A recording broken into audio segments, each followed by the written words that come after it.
Hi everyone, Aiden here at eTrailer. Today we're going to be taking a look at the Hollywood Racks Sport Rider SE 2-bike rack and seeing how it fits on our 2018 Thor Miramar Motorhome. Now this is going to be a platform style bike rack capable of carrying up to 2 bikes with some caveats there just for clearance issues, but it's going to be designed for motorhome use.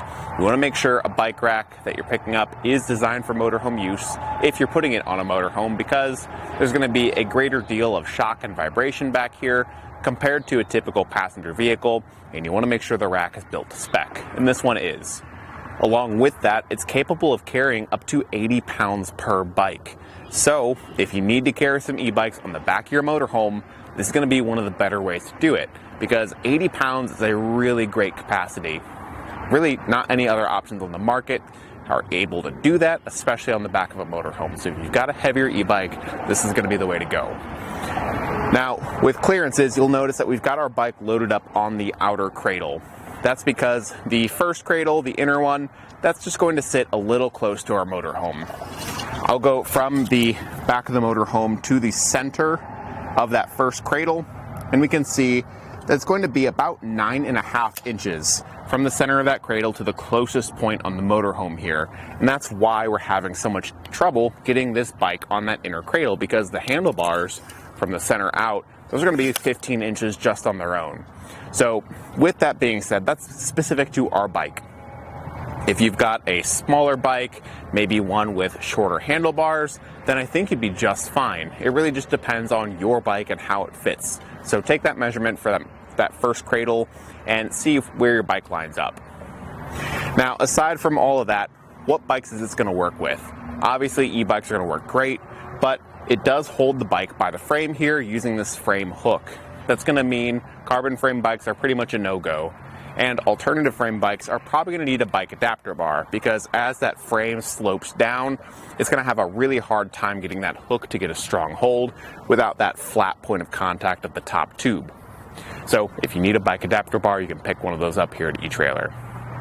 Now, this does have the ability to tilt away with the bikes loaded, but there's really not much purpose for that on a vehicle like this, because we'd really only use that to get access to maybe a back compartment or the ladder, but it doesn't give us any extra clearance with the ladder, especially if we had 2 bikes loaded up here. So I'm not going to show that right now, but just know that it's there if you need it. Now, getting the bike unloaded is really straightforward. We're going to go down to the wheel straps first. Each of these cradles is adjustable to accommodate for different wheelbases and shift your bike side to side. And to release those straps, there's a button that you can push to pull that ratcheting strap out. And then we can do the same on the other side.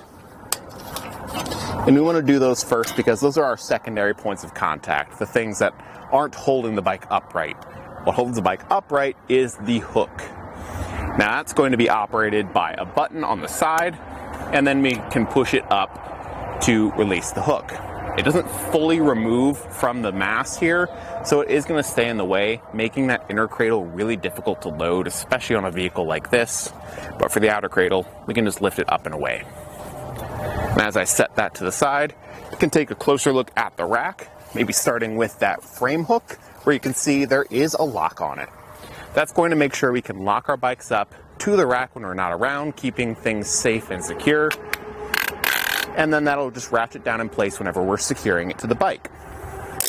And from here, I like to just secure up the straps so they're not freely flying around, and we can fold down the center mast, which can be done by removing this pin at the bottom of the mast, making sure that the tab lines up with the hole, because there is a slight tab on the pin, and then when it's folded down, reinserting that pin and turning it to lock it. That way it can't just be pulled straight out.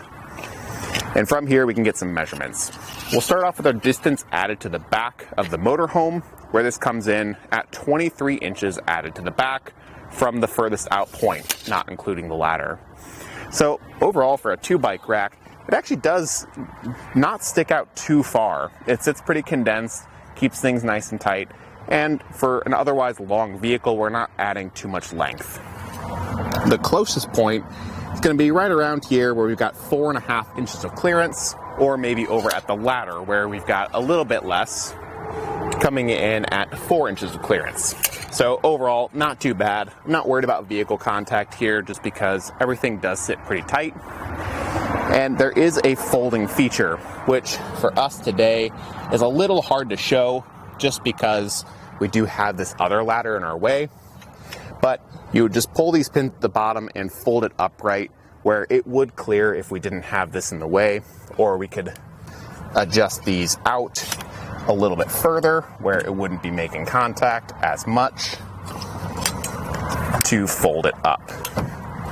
Now in that state, I will point out that when it fully latches in, this closest point to the vehicle is less than ½ an inch away.